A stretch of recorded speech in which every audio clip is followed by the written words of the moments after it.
et tout homme verra le salut de Dieu.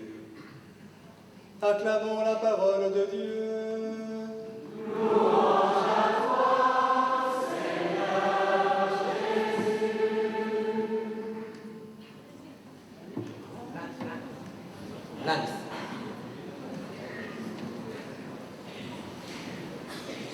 De Heer zij met u. We lezen uit het heilige evangelie van onze Heer Jezus Christus volgens Lucas. Het gebeurde in het 15e regeringsjaar van keizer Tiberius. Pontius Pilatus was landvoogd van Judea. Herodes, gouverneur van Galilea. En zijn broer Philippus, gouverneur van het gewest Iturea en Trachonitis. En Lysanias, gouverneur van Abilene. Annas en Caiaphas bekleden het hoge priesterschap. Toen kwam het woord van God over Johannes, de zoon van Zacharias, die in de woestijn verbleef. Hij begon op te treden in heel de Jordaanstreek en een doopsel van bekering te prediken, tot vergeving van de zonden. Volgens de profetie die geschreven staat in het boek van Jesaja, een stem roept in de woestijn, bereid de weg des Heeren en maakt zijn paden recht. Elk dal moet gevuld, elke berg of heuvel moet geslecht worden. De kronkelpaden moeten recht, de ruwe wegen effen worden. Heel de mensheid zal Gods redding zien. Acclamons la parole de Dieu. Alléluia, Alléluia, Alléluia.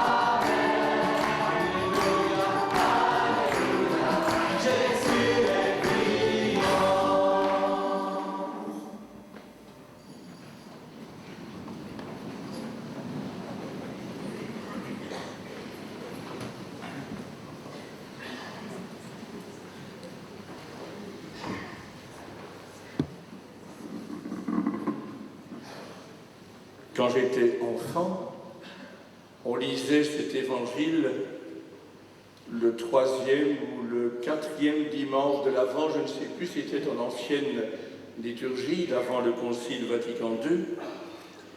Et j'étais impressionné quand j'entendais cet évangile par la précision historique de ce texte.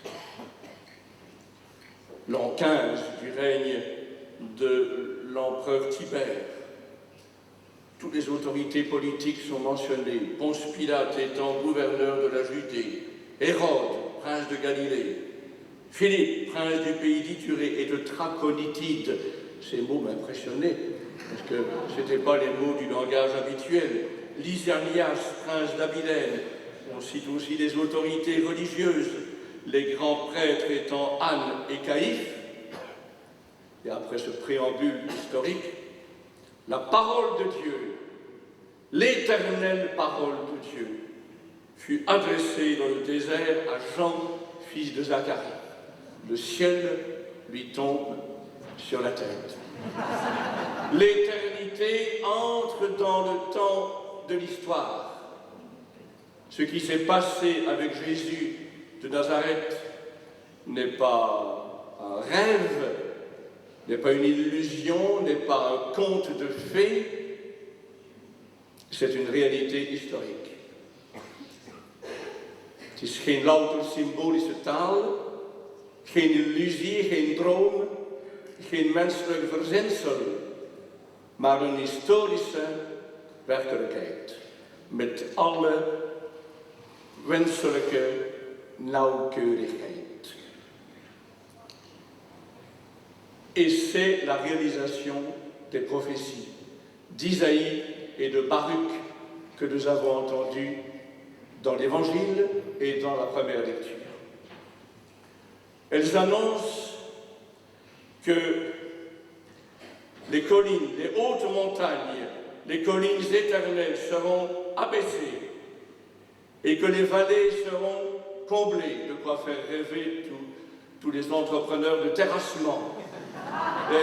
Les collines seront abaissées, les vallées seront comblées, la terre sera aplanie, afin que la gloire du Seigneur puisse se manifester.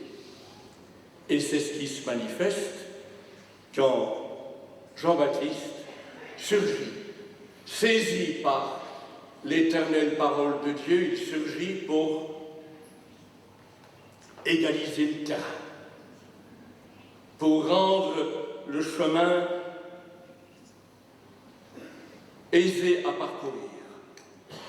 Et c'est pourquoi Saint Luc cite, à propos de la mission de Jean-Baptiste, le prophète Isaïe. À travers le désert, une voix crie, préparez le chemin du Seigneur, aplanissez sa route, tout ravin sera comblé, toute montagne et toute colline seront abaissées, les passages tortueux deviendront droits, les routes déformées seront aplanies, et tout homme verra le salut de Dieu. Cette espérance prophétique, elle s'est réalisée avec la première venue de Jésus, dans l'humilité de son incarnation. Cela s'est réalisé. Et toute la pédagogie de l'Avent consiste à nous dire, de même que les prophéties de l'Ancien Testament, de la Première Alliance, ont été exaucées surabondamment par la première venue de Jésus, de même, les espérances du nouveau peuple de l'Alliance, nos espérances, les espérances de l'Église, seront surabondamment exaucées par la nouvelle venue de Jésus dans la gloire. C'est pourquoi notre prière est, en ce temps de l'Avent, « Viens, Seigneur Jésus ». In de laatste versen van de Apocalyps, wenden de Heilige Geest en de bruid, dat is de kerk en Maria, ze wenden zich samen naar de verrezene Christus en ze bidden, kom, Heer Jezus. En Jezus antwoordt, glimlachend, ik kom binnenkort. Ik kom weldra, je viens bientôt. Vous avez entendu dans la prophétie de Baruch que non seulement on annonce que les hautes montagnes vont être abaissées et les vallées comblées, mais Jérusalem, quitte ta robe de tristesse et de misère, revêt la parure de la gloire de Dieu pour toujours, enveloppe-toi dans le manteau de la sainteté de Dieu, mets sur ta tête le diadème de la gloire de l'Éternel. Eh bien, cela a commencé lors de la première venue de Jésus.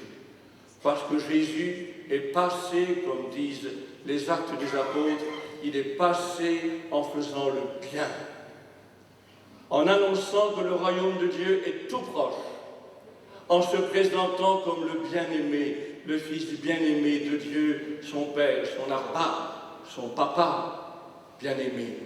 Il a guéri les malades, réconcilié les pécheurs, réintégré les exclus, et surtout, par sa mort et par sa résurrection, il a traversé la mort et il a inauguré enfin ce qui était le but de la création.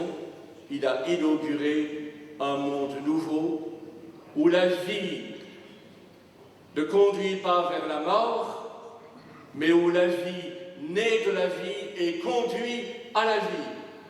Ce que l'Apocalypse décrit comme les cieux nouveaux, la terre nouvelle, où il n'y aura plus ni pleurs, ni cris, ni deuil, ni mort, parce que l'ancien monde, celui-ci, s'en sera allé. La fin du monde a commencé le jour de Pâques, parce que le jour de Pâques a commencé le monde nouveau de la réconciliation de Dieu et de l'homme et du cosmos et de toute forme de vie angélique, humaine, animale et végétale. Marc a noté que lors des tentations au désert, Jésus se tenait parmi des bêtes sauvages et que les anges le servaient. Les anges, l'humanité, le monde animal sont déjà réconciliés. Mais aujourd'hui, nous sommes conscients qu'il faut à nouveau que des montagnes et des collines éternelles soient abaissées et que des vallées soient comblées à ton niveau. Il y a dans le monde ancien, où nous sommes encore pour quelque temps, il y a les Himalayas, à 8 km d'altitude, et il y a des mers mortes à 600 mètres de profondeur, et ça descend de plus en plus parce que la mer morte est en train de s'assécher. Il y a des Himalayas et il y a des vallées profondes sur le plan économique. Nous avons tous mangé à notre faim pendant la durée de ce rassemblement, mais ailleurs dans le monde, des gens sont morts, à toutes les minutes, sont morts de faim. Pourquoi avons-nous le droit de manger, nous, et d'autres pas? Il y a des Himalayas et des abîmes sur le plan social, sur le plan de ce que l'on peut en cette vie. Et il y a toujours, hélas, encore, nos divisions entre chrétiens qui sont un scandale, et cela parce qu'il y a des complexes de supériorité et des complexes d'infériorité que nous vivons pour les autres, et tout cela doit être nivelé de arrogance, de pretentie, waarmee we ons een superioriteit aanmatigen door het verstaan van de anderen. Dat allemaal moet geëffend worden. Et c'est seulement si les montagnes, nos montagnes d'aujourd'hui sont abaissées et les collines abaissées et les vallées comblées que la gloire du Seigneur pourra se manifester. Et donc nous prions intensément pendant ce temps de l'Avent pour que la gloire de Dieu puisse réaliser pour aujourd'hui et avec la venue du Seigneur ce qui a déjà été réalisé, inauguré lors de sa première venue.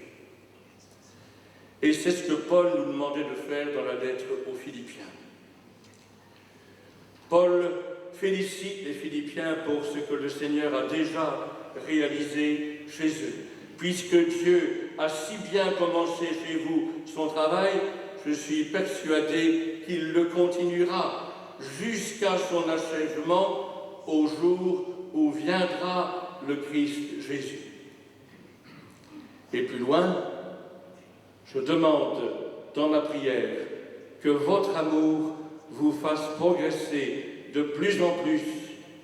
Ainsi, dans la droiture, vous marcherez sans trébucher vers le jour du Christ et vous aurez en plénitude la justice obtenue grâce à Jésus-Christ pour la gloire et la louange de Dieu. Je pose donc la question, mes frères et mes sœurs, à chaque Eucharistie, nous demandons au Seigneur de venir pour transfigurer ce monde, pour l'achever, pour l'aspirer dans la gloire, pour le réconcilier. Y croyons-nous vraiment? Croyons-nous vraiment que le Seigneur doit venir pour transfigurer ce monde? Ou bien pensons-nous, comme on dirait à Bruxelles, que l'histoire présente doit simplement rester, continuer, durer indéfiniment? Geloven wij dat Jezus in de heerlijkheid zal wederkomen? Geloven wij dat? Of denken wij dat het opnieuw een symbolische taal is? Een mooie droom om ons te troosten? Of geloven wij dat het de werkelijkheid is die aan het naderen, aan het naken is? Geloven wij dat? Les Flamands y croient.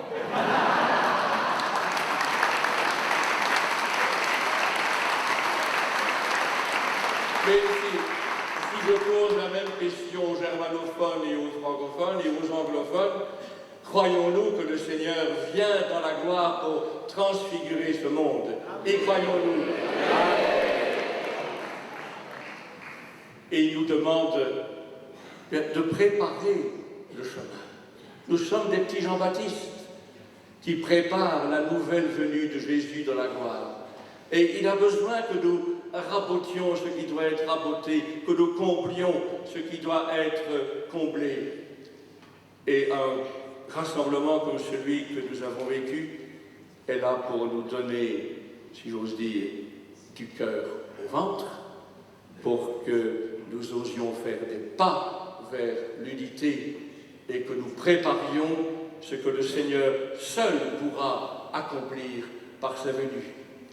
Quand le Seigneur viendra dans la gloire, l'écuménisme sera réalisé, tous les chrétiens seront unis, et la réconciliation entre l'Église et Israël sera achevée, sera complète, et avec tout le reste de l'humanité. En tout cas, quand le Seigneur viendra, l'humanité sera comme aspirée dans l'unité par l'évidence de la beauté, de la gloire et de l'amour de Dieu. Mais ce qui serait très beau, c'est que, avant même ce jour où le Seigneur, comme annoncé par le prophète Baruch, fera resplendir sa gloire et entraînera tous les cœurs dans le sillon de sa gloire, ce serait très beau que, même avant la fin de l'histoire, pendant le temps qui nous est laissé, nous parvenions déjà à l'unité.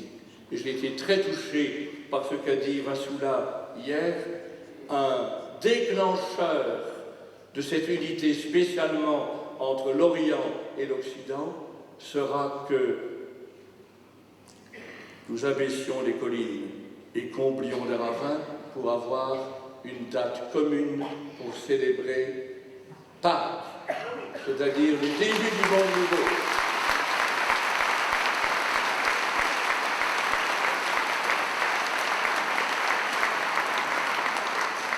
Et j'espère que nous serons encore de ce monde pour voir cet événement et saluer notre unité retrouvée. Amen.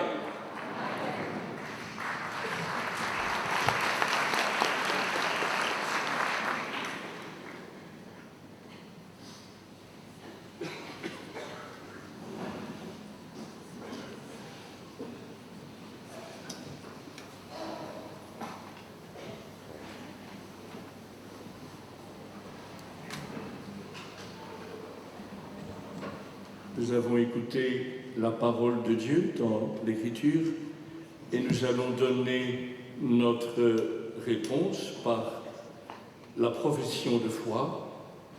Nous allons dire ensemble, du moins tous ceux qui le connaissent par cœur, nous allons dire la profession de foi qui a été rédigée par des évêques au concile de Nicée en 325, il est très probable que le saint que nous fêtons aujourd'hui était là. Saint Nicolas, évêque de Myre, en Asie mineure, de la Turquie actuelle, était probablement présent au concile de Nicée. Donc il n'a pas fait que sauver des enfants sages, mais il a collaboré à la rédaction de la profession de foi de Nicée, complétée ensuite au second concile œcuménique en 381 à Constantinople. Je crois en un seul Dieu, le Père Tout-Puissant, Créateur du ciel et de la terre, de l'univers visible et invisible. Je crois en un seul Seigneur Jésus-Christ, le Fils unique de Dieu, né du Père avant tous les siècles. Il est Dieu, né de Dieu, lumière, né de la lumière, vrai Dieu, né du vrai Dieu, engendré, non pas créé, de même nature que le Père, et par lui tout a été fait. Pour nous les hommes et pour notre salut, il descendit du ciel, par l'Esprit Saint, il a pris chair de la Vierge Marie, et s'est fait homme. Crucifié pour nous sous Ponce Pilate, il souffrit sa passion et fut mis au tombeau. Il ressuscita le troisième jour, conformément aux Écritures, et il monta au ciel, il est assis à la droite du Père. Il reviendra dans la gloire pour juger les vivants et les morts, et son règne n'aura pas de fin. Je crois en l'Esprit Saint, qui est Seigneur et qui donne la vie. Il procède du Père et du Fils. Avec le Père et le Fils, il reçoit même adoration et même gloire. Il a parlé par les prophètes. Je crois en l'Église, une, sainte, catholique et apostolique. Je reconnais un seul baptême pour le pardon des péchés. J'attends la résurrection des morts et la vie du monde à venir. Amen.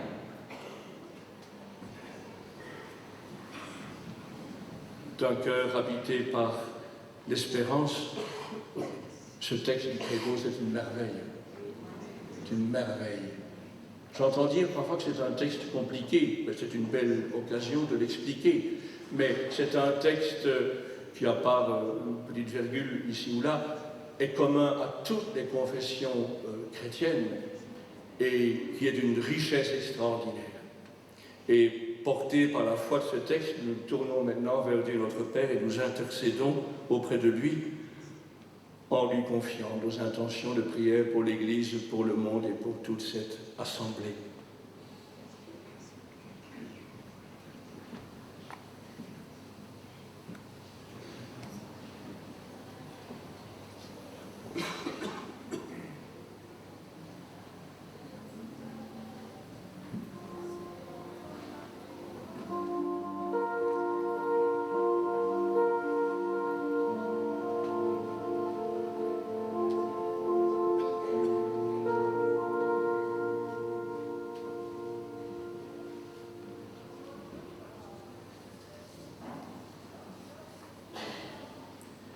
Prions pour la réconciliation de toutes les églises.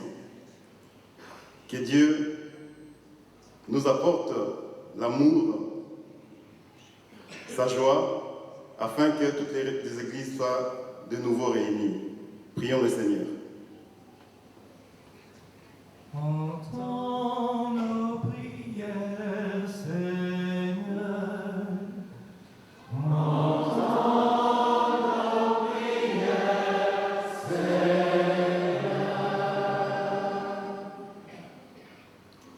Nous allons prier aussi pour tous les malades dans nos familles. Prions également pour les victimes des différentes guerres en Afrique, au Congo plus précisément à l'Est, pour l'accident en Russie, tous les brûlés. Prions le Seigneur.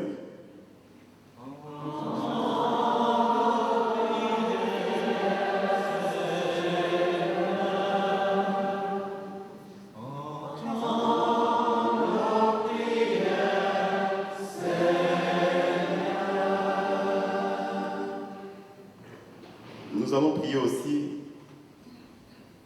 que Dieu envoie à son Église les prêtres, qu'il envoie aussi des personnes dignes de servir sa parole en toute sincérité et qui soient des vrais militants de l'unité. Prions le Seigneur.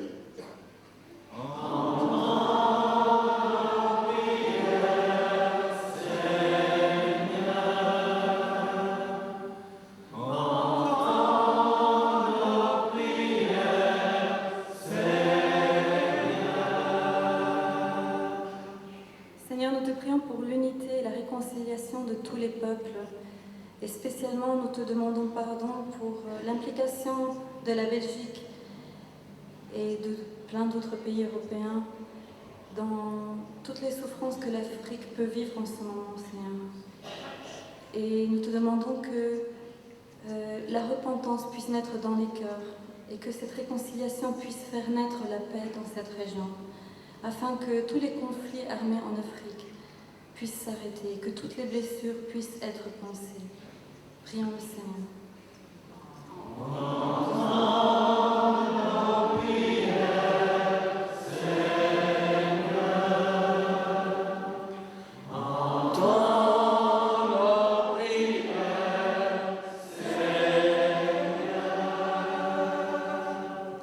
Dieu qui veut sauver tous les hommes et qui désire n'en perdre absolument aucun, garde solide dans la foi, ferme dans l'espérance, ardent dans l'amour, tes enfants ici rassemblés, et accorde à toute ta famille la joie d'être pleinement exaucée dans sa prière par Jésus le Christ, notre Seigneur.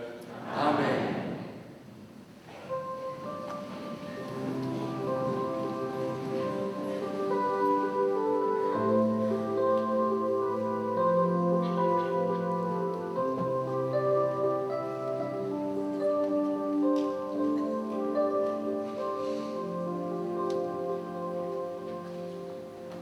De ton cœur, Jésus.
ensemble au moment d'offrir le sacrifice de toute l'Église. Laisse-toi fléchir, Seigneur, par nos prières et nos pauvres offrandes. Nous ne pouvons pas invoquer nos mérites. Viens par ta grâce à notre secours, par Jésus le Christ, notre Seigneur. Amen. Le Seigneur soit avec vous. Et avec votre esprit. Élevons notre cœur. Nous levons vers le Seigneur. Rendons grâce au Seigneur notre Dieu.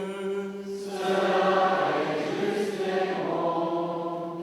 Vraiment, il est juste et bon de te rendre gloire, de t'offrir notre action de grâce, toujours et en tout lieu. À toi, Père très saint, Dieu éternel et tout-puissant, par le Christ notre Seigneur. Car il est déjà venu en prenant la condition des hommes pour accomplir l'éternel dessein de ton amour et nous ouvrir le chemin du salut.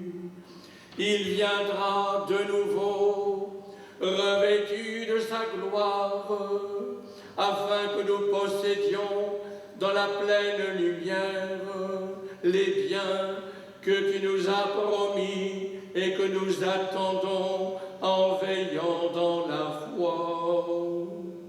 C'est pourquoi, avec les anges et les archanges, avec les puissances d'en haut et tous les esprits bienheureux, nous chantons l'hymne de ta gloire et sans fin nous proclamons. Sainte, Sainte,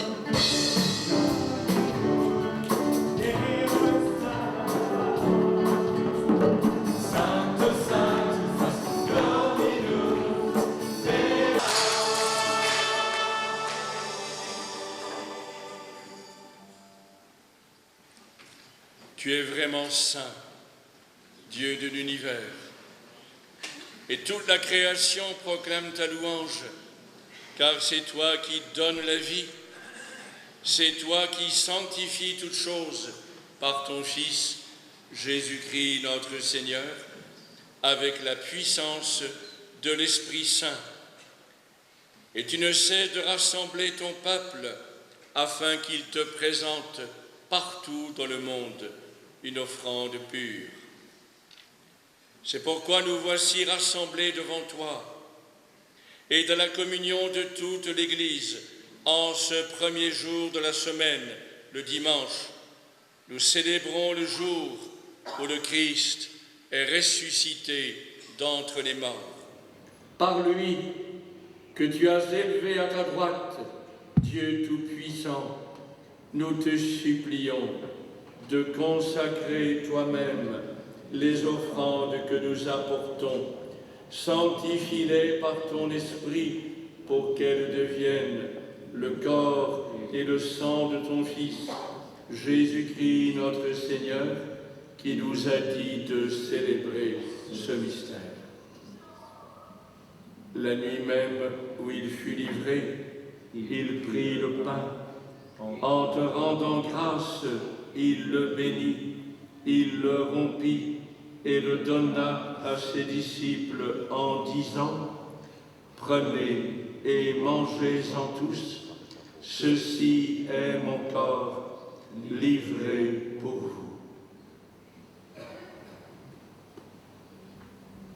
Corps du Christ livré pour vous. Corps du Christ livré pour vous.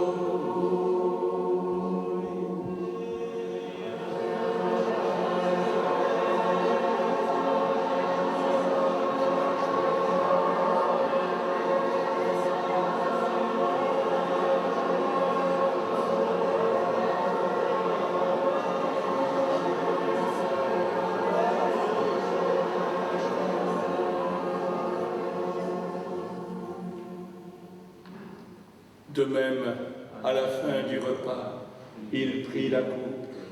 En te rendant grâce, il la bénit et la donna à ses disciples en disant: Prenez et buvez-en tous, car ceci est la coupe de mon sang, le sang de l'alliance nouvelle et éternelle, qui sera versé pour vous et pour la multitude en rémission des péchés. Vous ferez cela en mémoire de moi. Sang du Christ versé pour vous. Sang du Christ versé pour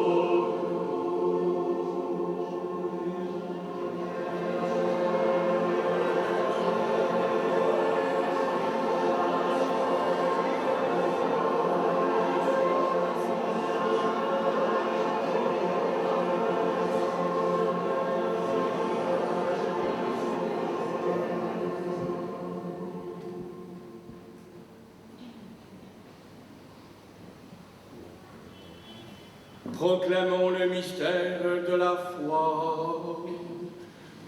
Gloire à toi qui étais mort. Gloire à toi qui est vivant. Notre Sauveur et notre Dieu. Viens, Seigneur Jésus. Daarom, o Heer, indachtig het heilzame lijden van uw Zoon en zijn verrijzenis en opstanding ten hemel, maar ook in de verwachting van zijn komst, brengen wij voor u onze dank en dragen u op dit levende heilige offer. Zie neer, zo smeken wij op deze offerande van uw gemeente en neem het offer aan van hem in wie gij welbehagen hebt. Geef dat wij door het lichaam en bloed van uw Zoon, vol van de heilige adem des levens, één lichaam worden en één geest in Christus. Hij moge ons maken tot een eeuwige gave aan u, opdat wij met u uitverkoren in het land van uw erfdeel tegemoet gaan. Tezamen met de maagd en moeder van onze God, Maria, met uw apostelen en met de martelaren die tot uw eer getuigden met hun bloed. En met al de heiligen, van wie het onophoudelijk gebed tot onze hulp